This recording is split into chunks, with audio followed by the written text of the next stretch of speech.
여러분, 인간관계를 어떻게 생각하십니까? 인간관계 한번 시작하면 끝까지 갑니까? 인간관계를 시작해서 끝까지 가면 좋지만 그러하지 않습니다.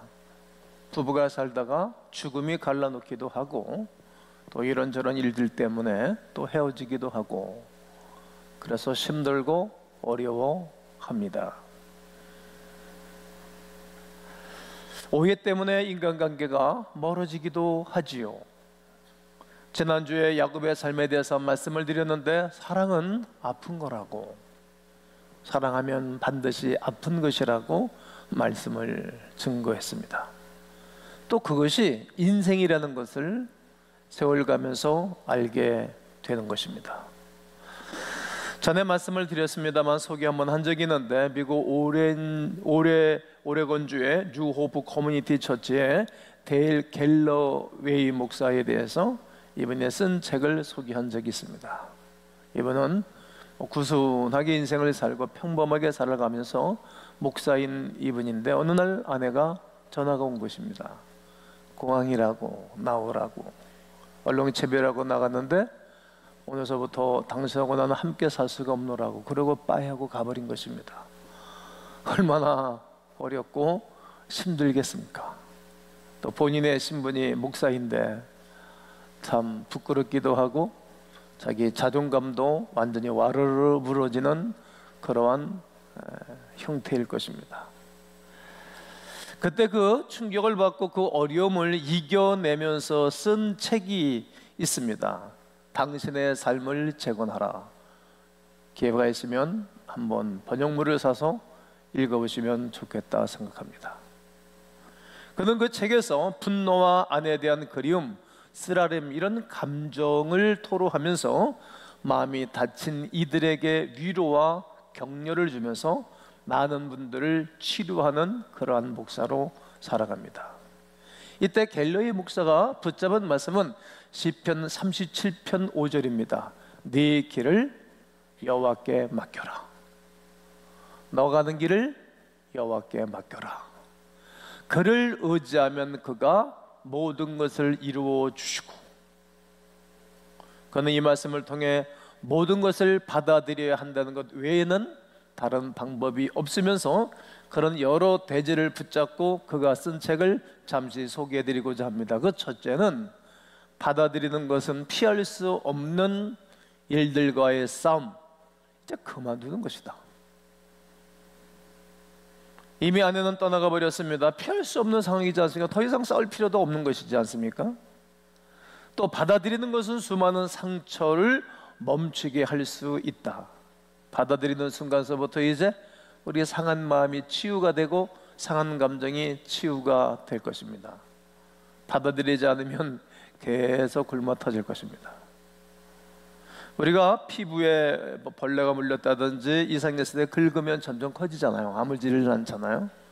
그냥 간지러워도 어려워도 꾹 참고 기다려지면 어느새 얘가 자연으로 치유가 되어져 있는 것을 경험합니다. 그 갖다가 자연적 치유라고 말하기도 합니다.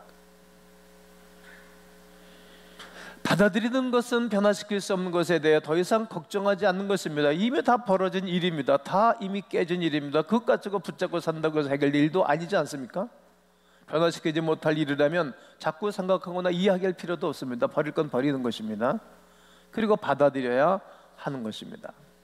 받아들이는 것은 하나님께 맡길 때 내적으로 찾아오는 하나님의 평강이 있는 것입니다. 그는 이 놀라운 사실을 견딜 수 없는 밤을 지나면서 발견하게 됩니다. 현실적으로 일어난 모든 일들은 정말 아프고 힘들었는데 하나님께 전부 맡기니 하나씩 하나님이 길을 열어주시고 새로운 길과 새로운 체험을 하였노라고 그는 간증하고 우뚝 세워진 목사님의 고백입니다. 우리를 인도해 주시고 이끌어 주신 하나님은 신실하시고 믿음직스러운 분이십니다. 사람은 끝까지 신뢰할 수 없습니다. 믿을 수가 없지요. 언제든지 사람은 배신할 수 있지만 하나님은 배반하거나 버리지 않습니다. 하나님은 인생이 아니시니 시건치 아니하시고 한 번 하신 말씀을 어찌 이루지 아니하시랴. 저는 이 말씀을 묵상하고 청년 때부터 오늘까지 붙잡고 살아가는 말씀입니다.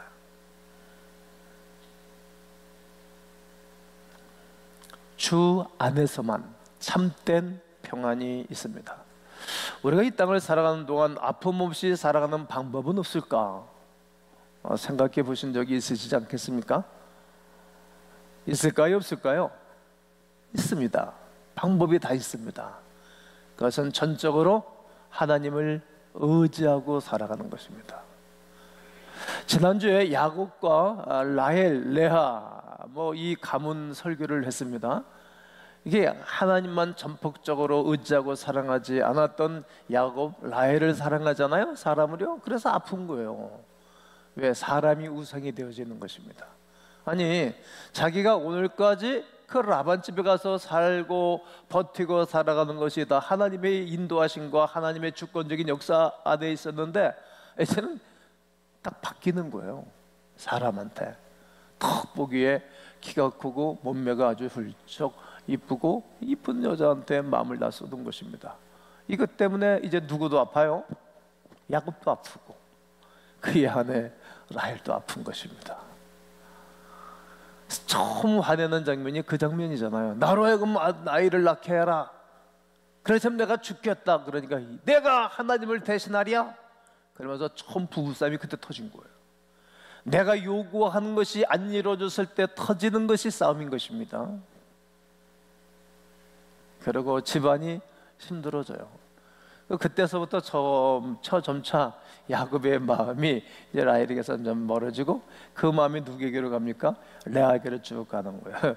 레아의 뜻은 들소 이런 뜻이고 이 라헬의 이름의 뜻은 암양이에요.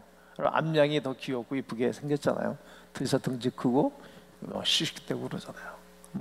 덩치 크고 이런 여자가 별로 좋아하지 않았던 거예요. 근데 세월 지나가 보니까 이런 여자가 없는 거예요. 자기 중심적으로 맞춰주고.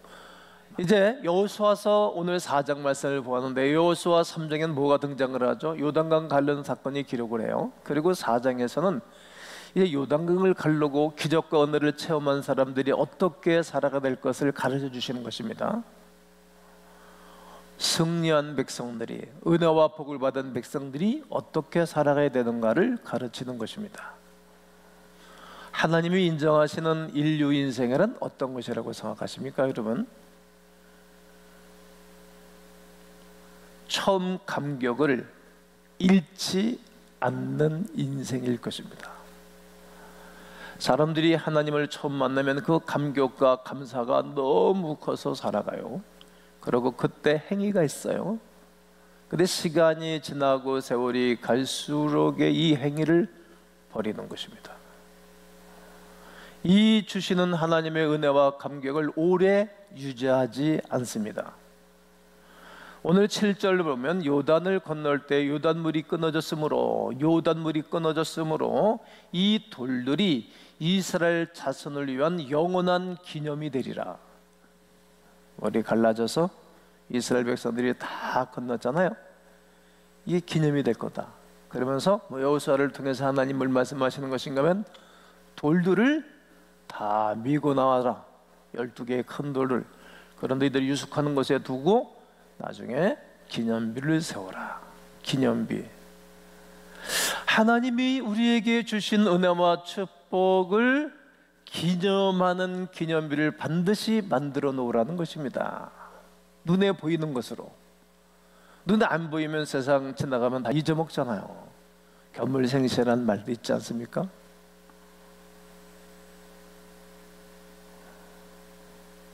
기억을 늘 새롭게 하고, 그리고 행동을 하나님 앞에서 멋지게 하고 살아가라. 무슨 일이든지 처음과 같은 자세를 가질 수 있다면 그 사람은 반드시 인류 인생일 것입니다. 삼류 인생은 어떻습니까? 나중에 다 변하는 것입니다. 맨 처음에 막 불덩어리로 시작했던 사람이 숯덩어리로 확 바꿔버립니다. 썰렁한 거예요. 은혜가 있던 사람이 은혜가 없는 거예요. 막 공격적이고 사람을 피곤하게 하는 거예요. 처음에는 겸손하다가 나중에는 점점 교만해지는 거예요. 그 사람 옆에 있고 싶지가 않은 거예요. 너그러운 마음이 없어요. 큰 마음이 없어요. 감사하다가 나중에는 원망 불평을 해요. 그래서 뱀이 나와서 이스라엘 백성들을 다 물게 하고 죽게 한 것 아니겠습니까? 네, 가만 너무 은혜가 커서 감사하다가 나중에는 내 생각에 안 맞으면, 내 심사에 거슬려면 이제 불평하는 거예요. 아닌데 하나님 앞에 서야 되는데 말이죠. 또 성령으로 시작했다가 육체로 마치는 것입니다. 갈라디아서 3장 3절에 보면 너희가 어떻게 성령으로 시작했다가 육체로 마치려 하느냐. 여러분, 우리가 은혜를 받고 성령의 사람으로 살다가 어떻게 육적인 사람처럼 살아갑니까? 그래서 바울이 막 견딜 수 없어서 이신득의의 구원의 역사를 집필하면서 이 편지를 보내는 것입니다. 처음에는 신실한 사람이었다가 나중에는 유익의 조건에 따라서 움직이게 되어집니다. 그러니까 아마 기틀이 없는 거죠. 스탠스가 다 망가진 것입니다. 오늘 성경 본문에 길갈의 기념일을 세운다는 의미는 요단강을 건널 때 그 감격을 있었던 것처럼 날마다 잊지 않고 처음과 같은 모습으로 살라는 말씀입니다. 한번 아멘 해보세요. 처음과 같이 행동하고, 처음과 같이 하나님을 섬기고, 처음과 같이 헌신하고, 처음과 같이 상대방을 인정하고 존경하며 살자. 그렇게 살면 멋진 것입니다. 여호수아는 이스라엘 백성들에게 처음 사랑을 잃지 않도록 경계합니다. 요한계시록 2장 4절에 너에게 책망할 것이 딱 하나 있다. 그것은 너희가 처음 사랑을 버렸다. 이렇게 예배소 교우들에게 이 편지를 써보내는 것입니다. 다 좋다. 한 가지, 난 처음 그 사랑을 버렸구나. 처음 사랑을 유지하고 잃지 않도록 기념비를 만들어 놓으면 좋다고 말씀하는 것입니다. 바울에게 있어서 처음 다메섹 교회에서 그가 주님을 만난 일, 부활의 주님을 만난 일은 그에게 잊을 수 없는 일입니다. 그래서 그런지 그가 바울 서신을 기록하는 성경에 무려 6번이나 똑같은 이야기를 소개합니다. 그러니까 성경에 이렇게 기록해 놨으니까 이렇게 사람들과 함께 말씀 사역을 할 때는 수없이 많이 한 거예요. 제가 제 간증을 계속 갖고 가다 많이 하잖아요. 이처럼 계속 했던 것입니다. 그도 사람인지라 흔들릴 때가 있지 않았겠습니까? 힘들고 지칠 때가 있지 않습니까? 그럴 때마다 그는 그 일을 되새겼습니다. 한 번은 너무 의기소침하고 힘들 때 하나님이, 주님이 찾아가셔서 바울아 왜 두려워하느냐, 이 성에 내 백성이 많다. 그러니까 자기 혼자 있는 줄 아는 거예요. 내 백성이 많다. 두려워하지 말고 또 잠잠하지 말고 말씀을 전해라. 그리고 다시 힘을 얻고 그가 주의를 하지 않습니까? 사람은 누구든지 흔들리고 어려울 수 있습니다. 요즘 모든 교우들이 얼마나 힘들고 어려운지 모릅니다. 많은 식구들이 말이죠. 그럴 때 이겨낼 수 있는 것은 나를 불러주신 하나님이 너무 크고 너무 감사해서 사는 것입니다. 김동기, 본인을 불러주신 하나님이 너무 크고 놀라웠어. 그동안 베풀어준 사랑이 커서 감격해 살면 이겨냅니다. 한번 여러분에게 질문하고 싶습니다. 누가 인류 인생입니까? 어떤 사람이 인류 인생이라고 생각하십니까? 처음 은혜를 잊지 않고 살아가는 사람입니다. 이렇게 한번 따라해 주시면 좋겠습니다. 주여, 감격 속에 살게 하옵소서. 스펄전 목사님은 영국의 아주 큰 목사님 중에 한 분이신데, 그분은 늘 십자가를 묵상할 때마다 눈물을 흘리곤 했답니다. 본인에게 감격이 없을 때도 울고, 내가 이렇게 영혼이 망가졌나, 또 감격이 돼도 울고, 힘들어하는 교인들 바라보고 울고, 내가 하나님 앞에 부끄러운 일이 있어서 교인들이 이렇게 어려운가 그러고 울고, 또 교인들이 잘 돼도 울고,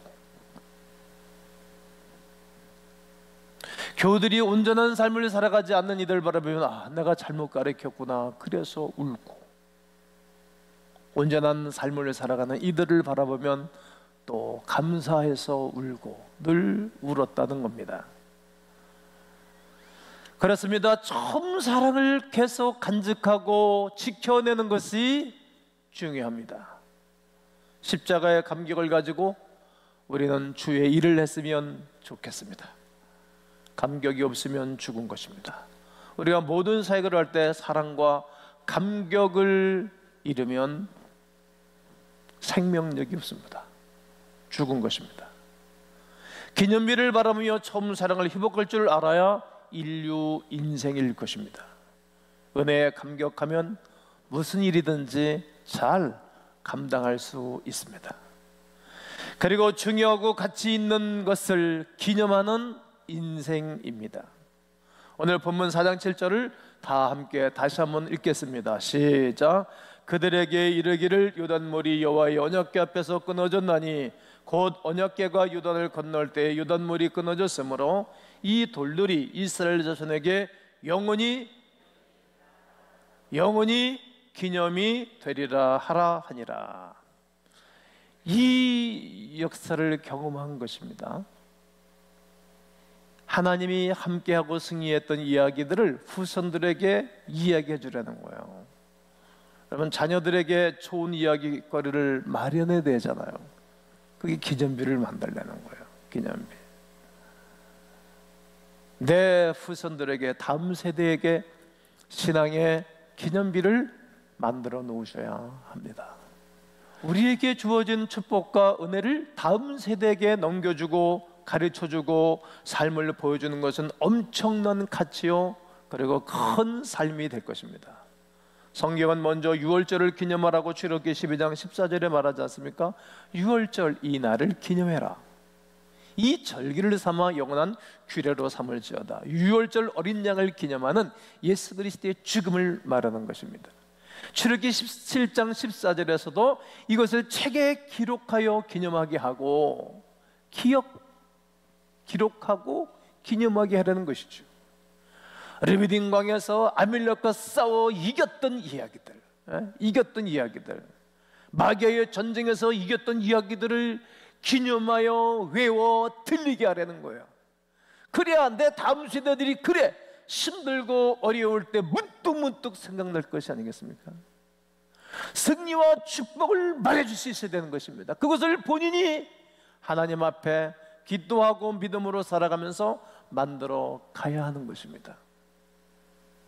그러면서 11장 25절에도 식후에 또한 그와 같이 잔을 가지사 이르시되 이 잔은 내 피로 세운 새 언약이니 이것을 행하여 마실 때마다 나 예수 나를 기념하라. 금년도에는 성찬 아직도 한 번도 못 했잖아요. 이제 코로나19가 맞으면 성찬식을 행할 계획입니다. 주님의 십자가를 기념하는 것입니다. 기독교의 중요한 가치를 강조하고 기억할 줄을 아는 인생이 인류 인생일 것입니다. 나를 구원하신 예수님을 기억하는 인생. 여러분, 아침에도 점심에도 오후에도 잠자리에도 늘 기억하기를 권면합니다. 마귀와의 정적인 전쟁에서 기도로 승리한 것을 기념하는 인생, 성찬을 하며 십자가를 늘 기억하면서 눈물 없이 하루하루를 살아갈 수 없는 신앙의 고백을 하는 성도 말입니다. 이런 성도가 인류 인생일 것입니다. 누가 만들어주는 것이 아니라 내가 만들어 가는 것입니다. 그렇게 살고자 하면 성령 하나님이 후원해 주십니다. 마지막은 실천하는 인생입니다. 따라해 보실까요? 실천하는 인생. 오늘 본문 7절에 이스라엘 자손에게 영원한 기념이 될 것이다. 이들이 요단강에 언약궤를 메고 들어가는 거예요. 대제사장이 앞에 서서 언약궤를 메고 루프로 12지파 사람들과 함께 하고, 그리고 요단강에 물을 발을 딛고 들어가는 거예요. 여러분 얼마나 무섭겠어요. 여러분 우리는 그렇게 할 필요는 없는데 지금 뭐 다리를 놓을 수 있으면은 뭐 그렇게 들어갈 필요가 없잖아요. 그런데 이게 빨리 건너가야 되고 하나님 말씀하신 것이니까 어렵을 거 아니겠어요? 자기 목숨을 두고든지 귀하게 여기고 도전하지는 않아요. 그런데 하나님이 모세에게 말씀하신 것을 모세가 백성들에게 말하고 나니 그들이 물 위를 걸어가는 거예요. 얼마나 두려웠겠어요. 우리가 반드시 기억할 것이 있습니다. 우리가 해야 할 것은 오직 하나, 발걸음을 옮기셔야 합니다. 아멘이십니까? 여호수아 4장 쭉 보면 7절에 요단강을 건널 때 발걸음을 옮긴 거예요. 8절 여호수아가 명한 대로 행하되, 여호수아 장군이 말한 대로 이제 이스라엘 백성들이 따라하는 거예요. 백성들은 속히 건넜으며 다 옮긴 거예요. 그리고 백성들이 다 건너기를 마친 후에 이스라엘 자손들보다 앞서 건너갔으니 다 움직이는 것입니다. 건너가 싸우려고 여리고 평지에 이르니라. 14절은 다 함께 읽습니다. 시작. 그날에 여호와께서 모든 이스라엘의 목전에서 여호수아를 크게 하시매 그가 생겨난 날 동안에 백성이 그를 두려워하기를 모세를 두려워하던 것 같이 하였더라. 사람이 그러거든요. 하는 일이 잘 되고 승리하는 때부터 사람들이 그를 인정해 주는 거예요. 그것까지 가야 돼. 지도자는 항상 기념비를 만들어 놓으셔야 돼요. 그러니까 다른 사람하고 다른 거예요. 기도도 평신도보다 배론도 해야 되는 거예요. 시간 단축하면서. 리더는 그런 거예요. 이제 모든 백성들이 모세를 두려워했던 것처럼 여호수아를 두려워하고, 모세를 존경했던 것처럼 여호수아를 존경하고, 모세에 대하여 좋은 영적 감각이 있었던 것들이 이제 누구에게로? 여호수아에게로 바뀌어지는 것입니다. 왜요? 기록은 승자에게 있기 때문에 그렇습니다. 여호수아는 좌수와 구원자 이런 뜻입니다. 여러분과 나의 승리를 누가 이끌어 가십니까? 구원자이신 예수 그리스도가 이끌어 가시는 것입니다. 우리가 그분 앞에 초점을 맞추고 발을 옮기고 삶을 옮겨 놓으면 하나님이 역사하는 것입니다. 우리가 꼭 기억해야 할 것이 무엇입니까? 우리의 발걸음을 옮기는 거예요. 행함이 없는 믿음은 죽은 믿음, 이렇게 야고보서 2장에서 말하지 않습니까? 행동하는 것입니다. 그리고 하나님의 일에 적극적으로 동참하고 참여하는 것입니다. 하나님이 요단을 가늘으심으로 승리하는 인생, 하나님의 아들 예수 그리스도가 이 땅에 오신 것은 마귀의 일을 멸하러 오셨느니라고 요한일서 3장 8절을 말합니다. 수없는 마귀 들끓어 우리를 번거롭게 하고 믿음으로 살아가지 못하게 하는 악한 세력들은 우리는 이길 수 없으나 믿음으로 걸어가는 거룩한 백성들에게 주께서 함께 하시는 부활의 놀라운 능력이 이번 한 주간 여러분 일터 모든 사업장에 함께 하시기를 주 예수의 이름으로 축원합니다. 축원합니다.